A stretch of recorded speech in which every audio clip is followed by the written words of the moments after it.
नमस्कार, मैं हूं आपके साथ सोनिया चौहान। उत्तराखंड की खबरों में आप सभी का स्वागत है। रुक करते हैं खबरों की ओर। उत्तराखंड विद्यालय शिक्षा परिषद ने 10वीं और 12वीं बोर्ड के परीक्षा परिणाम घोषित कर दिए और जिस पर सीएम पुष्कर सिंह धामी ने ट्वीट करते हुए उत्तीर्ण छात्रों को बधाई दी और साथ ही सीएम ने लिखा कि अपने कठिन परिश्रम और लगन का ही नतीजा है और साथ ही मुझे पूरा विश्वास है कि आप अब आने वाले समय में भी राज्य और देश का नाम ऐसे ही जरूर रोशन करेंगे। सीएम ने लिखा कि परीक्षा में अनुत्तीर्ण हुए विद्यार्थी निराश ना हो।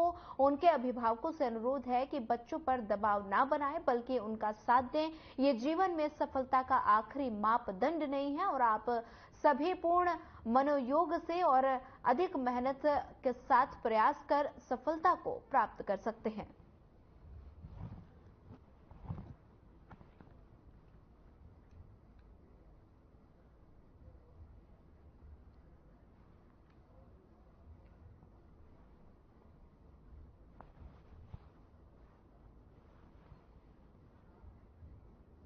विकासनगर में लगातार निजी स्कूलों की शिकायतें मिलने से बाल संरक्षण आयोग ने एक निजी स्कूल का औचक निरीक्षण किया और बता दें कि बाल संरक्षण आयोग के अध्यक्ष डॉक्टर गीता खन्ना की तरफ से ये निरीक्षण किया गया है और जिसमें बता दें कि इंफर्मरी और रूम में किसी एएनएम की तैनाती नहीं पाई गई और वहीं स्कूल में प्रधानाध्यापिका के ऑफिस के पास गैलरी में जमीन पर बच्चों की कॉपियों का ढेर लगा हुआ मिला और शिकायत पत्र को देख आयोग के अध्यक्ष ने पुलिस को उचित कार्रवाई करने के निर्देश दिए गए हैं।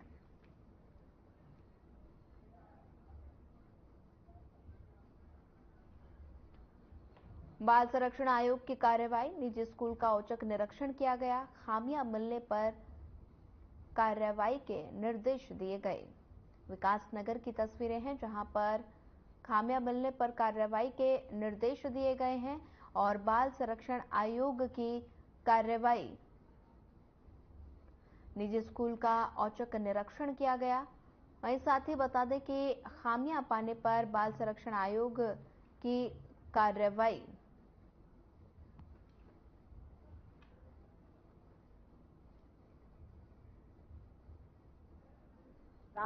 बच्चों का ये स्कूल है। घुसते ही हमारे को प्रिंसिपल मैडम के दर्शन हुए और उनके आने से पहले मैं देखा कि एक बच्चा बिल्कुल अकेला एक रंग बिरंगी चादर पे लेटा है काउच पे। जाके पूछा तो पता चला बच्चे के पेट में दर्द है। वहां पर कोई नहीं था, 5 मेज थे और वो अकेला बच्चा। प्रिंसिपल मैडम का अवतरण हुआ और उन्होंने बताया कि हमारे पास अमुक अमुक नाम की नर्स हैं। जब मैंने पूछा कि नर्स क्यों नहीं है, जब मैंने उनके कागज मांगे और इंसिस्ट किया कि आप कागज दिखाइए, उन्होंने कहा अभी ताला खुल रहा है। आधे घंटे बाद मैंने कहा कि कोई बात नहीं, वीडियो पे कॉल पे बात करा दीजिए, तो उन्होंने फौरन मान लिया कि उन्होंने झूठ कहा था। तो जिस शिक्षा के मंदिर में प्रिंसिपल की शुरुआत, पहला आंसर वॉइस झूठ। 5 मेज, फर्स्ट एड के डब्बे में 6 छोटी पट्टियां, 4 डिस्प्रिन की गोली जो कि बच्चों को देनी मना होती है और एक सैनिटाइजर जो अंदर कोने में घुसा था। बाहर निकले तो जमीन पर कॉपी और किताबें। मेरा एक छोटा सा सवाल था प्रिंसिपल मैडम से कि क्या हम शिक्षा के नाम पे खाली किताब पढ़ाते हैं या व्यवस्था भी सिखाते हैं? तो व्यवस्था भी सिखाते हैं। तो व्यवस्था के नाम पे वो 5 मेज अंदर खाली पड़े थे और गैलरी में किताबें जमीन पर थी। जगह जगह पे हमें पोछे की बाल्टी मिली और प्लास्टिक की पन्नियां जो कि कई साल पुरानी थी वो उस फर्नीचर पे थी और वो वहीं पड़ा हुआ था। क्लासरूम के अंदर एक कक्षा जो कि मेरे ख्याल से 12 फीट बाय 12 फीट का क्लासरूम था, उसमें 25 बच्चे प्रेजेंट थे, 5 एब्सेंट थे। वहां पर 25 कुर्सियां और मिली। ये 25 कुर्सियां क्यों रखी हैं स्टोर रूम की तरह? तो बताया कि साहब ये कंबाइंड क्लास के लिए। मैंने बोला इस कमरे में क्या आपको लगता है 50 बच्चे सांस आ रहा? उन्होंने कहा नहीं madam, very comfortably they sit. तो मेरा सुझाव था कि स्टाफ रूम को बंद करके क्यों ना सारे टीचर्स भी प्रिंसिपल के कमरे में कंफर्टेबली बैठा करें। ड्रॉप बॉक्स पे आए हम, कंप्लेंट बॉक्स, उसके ऊपर ड्रॉप बॉक्स लिखा हुआ था और बताया गया कि पुलिस के पास इसकी चाबी रहती है।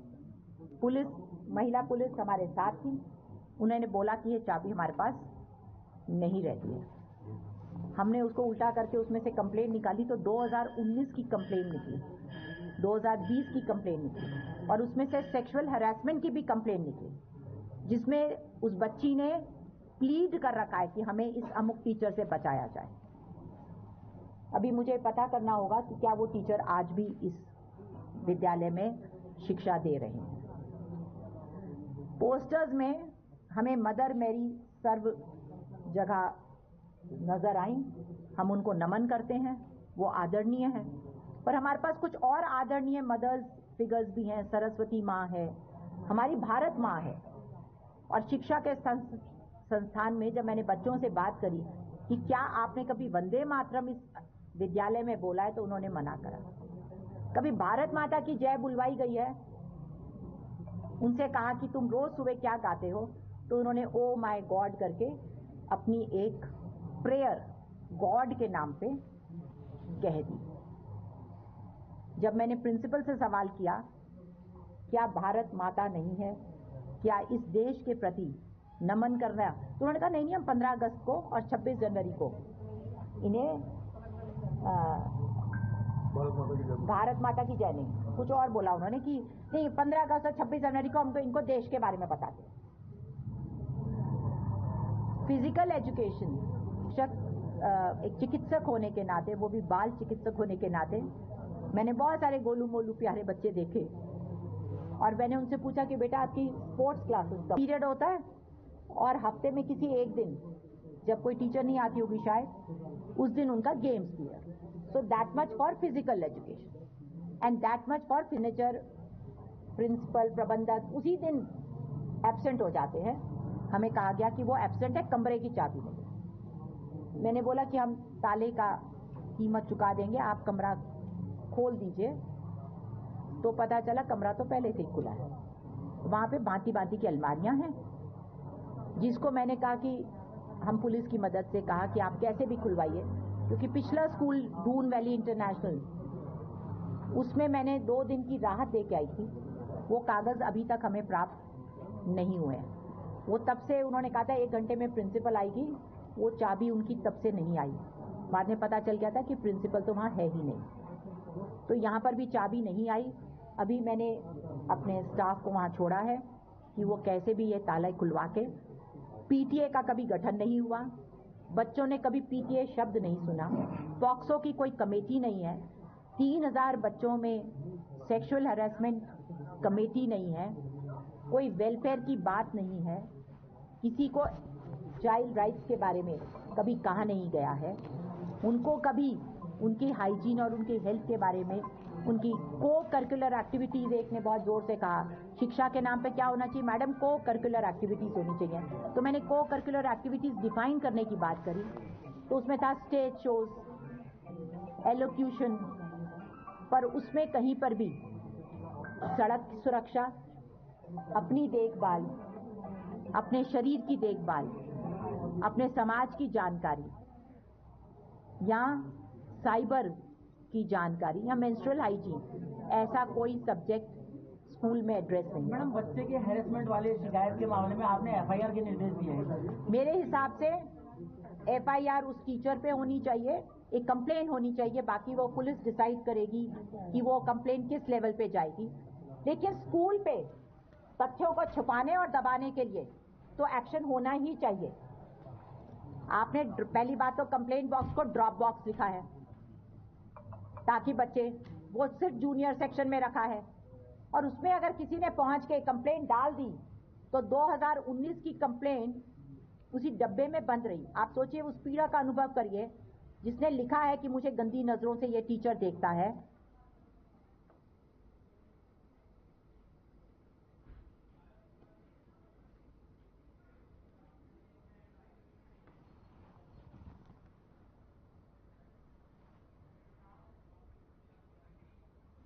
रुड़की आर्मी के ठेकेदार ने आर्मी में कार्यरत तकरीबन 100 से अधिक मजदूरों को बाहर निकाल दिया। और बता दें कि ये मजदूर रुड़की आर्मी में पिछले 4 सालों से कार्य करते नजर आ रहे थे और 4 साल पहले इसकी तनख्वाह मात्र 7,000 रुपए थी और अभी कुछ दिन पहले इसकी तनख्वाह 12,000 रुपए हुई है। और इसी बीच आर्मी का ठेकेदार ने मनमानी करनी शुरू कर दी है और इन मजदूरों से आगे नौकरी करने के लिए 15,000 रुपए मांग रहा है। और इस बात को लेकर उत्तराखंड राज्य आंदोलनकारी भावना पांडे ने लाचार मजदूरों के समर्थन में मौके पर पहुंचकर ठेकेदार को चेतावनी दी कि अगर जल्द ही उसने इन मजदूरों को नहीं लिया तो वो धरने पर बैठ जाएंगी।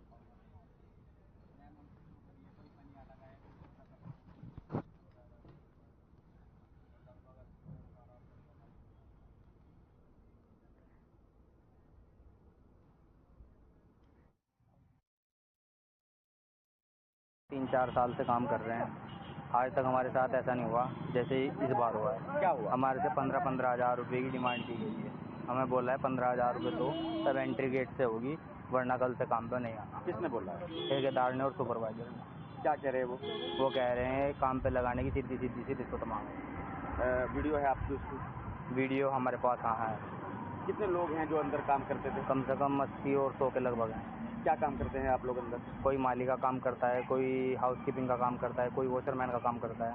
पहले भी क्या ठेकेदार भी आपको रखा हुआ था? हाँ, पहले भी ठेकेदारी अंडर थे। तो अब ये जो ठेकेदार है ये कौन है? इसका नाम अर्जुन चौधरी है, ठेकेदार बिजनौर का है सर। पहले जो ठेकेदार था वो शायद देहरादून का था, विक्रांत पांडे उसका नाम था। उसने कोई पैसा नहीं लिया। आर्मी वालों ने हमारे तो कोई पैसा नहीं लिया। आर्मी वालों की कोई गलती नहीं है, सिर्फ जो ये पैसा खा रहा है ओनली ठेकेदार है। अर्जुन चौधरी। तो ये कब आया ठेकेदार ये 8 तारीख से हम ज्वाइनिंग हुए थे यहाँ की और आज 26 तारीख को बोला था इसने पैसे देने के लिए और 30 तारीख तक का टाइम दिया था, 4 दिन का समय दिया था। अब 4 दिन के अंदर इनके पैसे नहीं हुए, गरीब बंदे सब कहाँ से लाएंगे? कितनी सैलरी मिलती है आपको अंदर? सैलरी पहले जब शुरू में स्टार्टिंग लगे थे पहले 7,000 थी, फिर 8,500 हुई। अब हमारी सैलरी बढ़कर 13,000 रुपये हो गई थी, इसीलिए उसने 15,000 रुपये की डिमांड की थी। तो कहीं कुछ उसको भी देना पड़ता है ऊपर? ऐसा तो नहीं, हमें देखो कुछ चीज़ के बारे में पता ऊपर देना पड़ता है या नहीं देना पड़ता है। तो अचानक ही उसने डिमांड कर दी 15 हज़ार की और डिमांड में बोल रहा है आपको ड्रेस और जूते मिलेंगे। मेरी ये नहीं समझ में आ रहा सर, कौन से 15 हज़ार के जूते और ड्रेस आते हैं? बताओ गरीब बंदे कहाँ से लाएंगे? तो आप लोगों को बाहर निकाल दिया फिलहाल? हाँ, हमें सुबह गेट से बाहर कर दिया था। हमारे बीच भावना मैम आई है, उन्होंने हमारा दुख समझा और उन्होंने बोला है मैं कमांडेंट साहब से बात करूंगी और अगर ये हमें नहीं रखते हैं तो कल से आर्मी कैंट पे धरना प्रदर्शन किया जाएगा। आर्मी कैंटीन में जो बच्चे थे और उसमें 80 से 100 बच्चे हैं वो जो हाउसकीपिंग का, स्वीपर का और माली का काम करते हैं। पिछले 4 साल से काम कर रहे हैं। 7,000 रुपये मात्र में काम करते थे। अभी कुछ दिन पहले उनके 12,000 बढ़े हैं। और विक्रांत पांडे एक पहले ठेकेदार था, तब तक जब तक विक्रांत था तब तक तो ठीक था। और अभी 4 साल बाद एक अर्जुन चौधरी बिजनौर के आदमी को ठेका दे दिया गया और वो शोषण कर रहा है। वो हर बच्चे से 15,000 मांगता है। तो 15,000 बच्चे जब 12,000 तनख्वाह लेंगे और इतनी महंगाई का जमाना है, इतनी बेरोजगारी है और कहाँ से वो 15,000 देगा रिश्वत के? और ये रिकॉर्डिंग भी है कि वो रिश्वत मांगी गई। 4 साल बाद उनको एक बाहर निकालना ये बहुत ही दुर्भाग्यपूर्ण है। अभी चुनाव का रिजल्ट नहीं आया और इन्होंने काम शुरू कर दिए। अभी आप देखिए बिजली के रेट बढ़ा दिए आप, और तमाम आज देख रही हूँ कई लोगों ने मुझे फोन कर दिए कि हर चौराहे पर आप रुड़की अंदर आओगे रेड लाइट पे चालान काट रहे। बताइए ये क्या मतलब है? वोटिंग होगी तो चालान शुरू? अरे चालान तो तुम नेताओं का काटना चाहिए। तो ये जनता का चालान ना काटिए, ये अच्छी बात नहीं है। कितनी बार मैंने देख लिया कि हस्बैंड वाइफ बच्चे को लेके जाए उसका भी बाइक रोक के चालान काट रहे हैं। ये बहुत गलत बात है। ये आने वाले टाइम पे भाजपा के लिए मुश्किल होगी। अभी तो मैंने समर्थन कर दिया, मेरी कितनी वोट है मैं दिखा दूंगी विधानसभा में, और इसलिए जनता की आवाज है, जनता के लिए काम कर रही हूँ। और अभी खालातीना में मुझे कल रात वीडियो आया, मेरे लोग हैं जिन्होंने एक तरफा बीजेपी को वोट किया और वहां 7 दिन से पानी नहीं है और डीएम क्या जा रहे हैं, कोई जवाब नहीं। तो मैं डीएम साहब से भी कहना चाहती हूँ इसको संज्ञान में लिया जाए। खालातीना, हालांकि मैंने कल त्रिवेंद्र सिंह जी के यहाँ फोन किया संतोष सती को, मैं कहा अब आपकी जिम्मेदारी है डीएम को फोन करना, क्योंकि वोट आपको मिला है तो काम मुझे करना है। जनता की एमपी तो अभी भी मैं ही हूँ, ये तो ऐसे आए चुनाव के टाइम पर जैसे मेला लगता है, चुनावी मेला, 1 महीने के लिए आए और निकल लिए। अब जनता मेरे ऊपर है, तो आज मैं आपके माध्यम से कहूँ, जनता के साथ मैं अभी भी, देखिए इस टाइम पे भी मैं, आज देहरादून मुझे होना चाहिए, ठंडी हवा में, बारिश इतनी अच्छी हो रही वहाँ, मैं रुड़की हूँ और रुड़की रहूंगी। रुड़की मेरा ये कार्यालय है और आरोग्य में मेरा घर है। और आपके माध्यम से कहना चाहती हूँ कि भाई जनता को मैंने धोखा नहीं दिया। अभी कल परसों मुझे कोई कहता कि आपने जनता को धोखा दिया। मैंने जनता से कोई पैसा थोड़ी लिया जो धोखा दिया। अरे मेरी कुछ मजबूरी होगी, मेरे फंड बंद कर दिए इन्होंने, मेरे क्रशर बंद कर दिए, मेरे पहाड़ बंद कर दिए। पैसा नहीं होगा तो चुनाव कहाँ से लड़ेगा आदमी? तो चुनाव के लिए पैसा तो चाहिए ना। तो इसलिए मैंने भाजपा को समर्थन किया। बाकी खुलासा मैं 4 जून की बात करूंगी, क्या मेरे साथ हुआ है और क्यों चुनाव नहीं लड़ा मैंने। ठेकेदार से आपकी बात की है जो पैसे? नहीं, ठेकेदार से बात नहीं हुई है।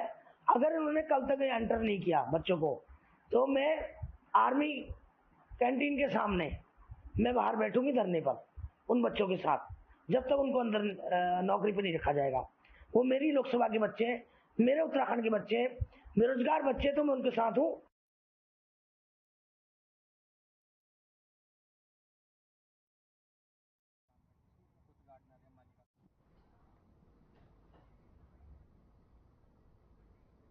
उत्तराखंड विद्यालय शिक्षा परिषद ने 10वीं और 12वीं कक्षाओं के बोर्ड परीक्षाओं के रिजल्ट जारी कर दिए हैं और इसी को लेकर शिक्षा मंत्री डॉक्टर धन सिंह रावत ने खुशी जताई। और बता दें कि धन सिंह रावत इन दिनों हिमाचल प्रदेश में लोकसभा चुनाव प्रचार करने में जुटे हुए हैं और उन्होंने 10वीं और 12वीं बोर्ड परीक्षा में उत्तीर्ण छात्र छात्राओं और उनके अभिभावकों को बधाई दी है।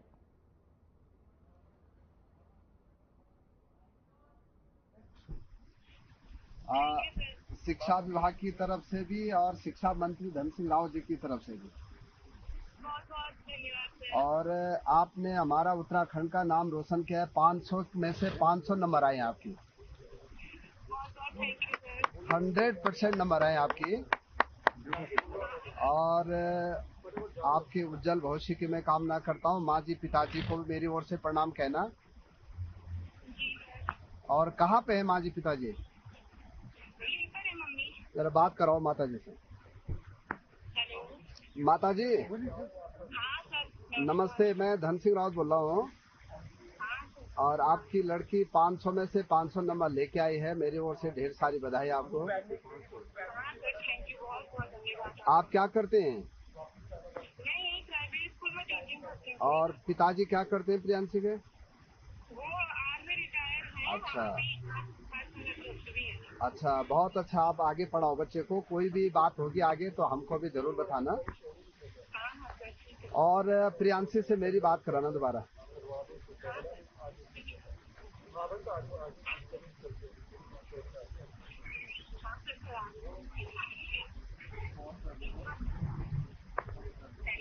प्रियांशी, अभी हम देहरादून बुलाएंगे सभी टॉपर बच्चों को और मुख्यमंत्री आवास में सबको आपको सम्मानित करेंगे।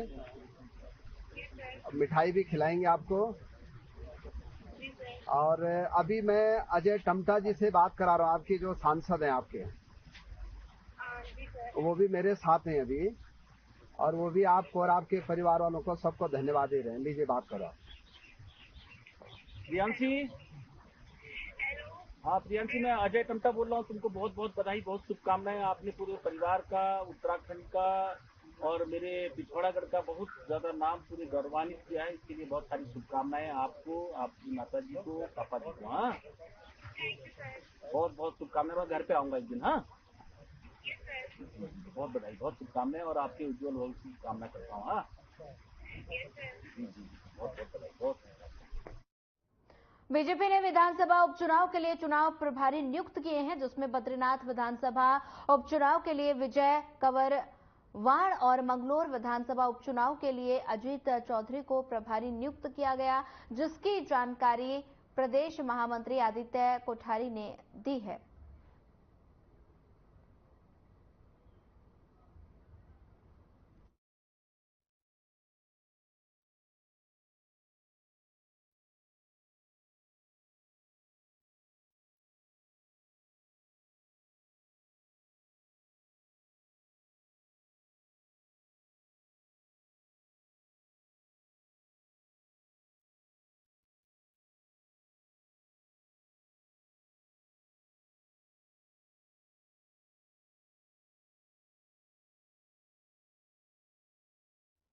हाँ, ठीक है।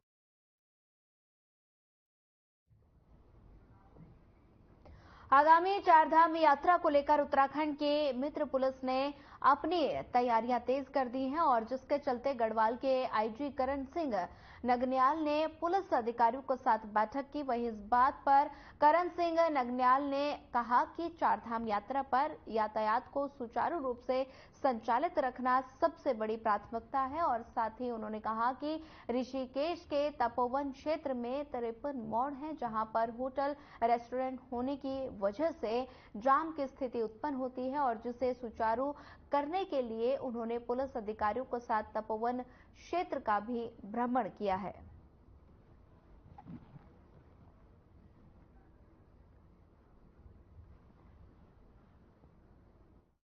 चारधाम में यातायात व्यवस्था को सुचारू रूप से संचालित करना सबसे बड़ी प्राथमिकता है, क्योंकि हमारा जो ऋषिकेश मुनि की रेती से आगे का जो एरिया है उसमें ट्रैफिक जाम ना हो, उसके लिए हर एंगल से हम लोग जांच परख कर रहे हैं। इसके लिए कल मैंने टिहरी, पौड़ी और देहरादून के अधिकारियों के साथ मुनि की रेती में गोष्ठी की और साथ ही वहां पैदल भ्रमण किया ताकि किस रास्ते में किस तरह से छोटी छोटी ऐसी चीजें हैं जिसके कारण यातायात जो है ऑब्स्ट्रक्शन हो सकता है, जाम लगने की स्थिति आ सकती है।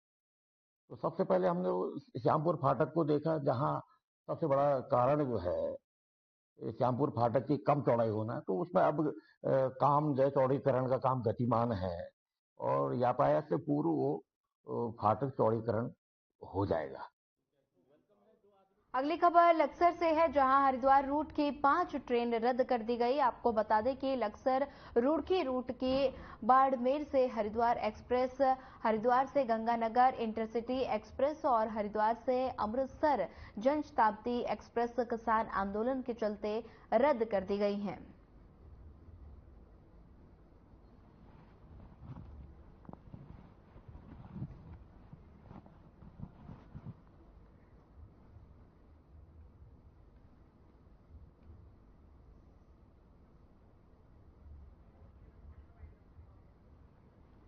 हरिद्वार रूट की 5 ट्रेनें रद्द कर दी गई हैं। किसान आंदोलन के चलते बड़ा फैसला। हरिद्वार में बता दें कि किसान आंदोलन के चलते ट्रेन रद्द कर दी गई हैं और हरिद्वार रूट की 5 ट्रेनें रद्द की गई हैं। किसान आंदोलन के चलते ये बड़ा फैसला लिया गया है। हरिद्वार रूट की 5 ट्रेनें रद्द कर दी गई हैं और लगातार किसान आंदोलन के चलते ये फैसला लिया गया है।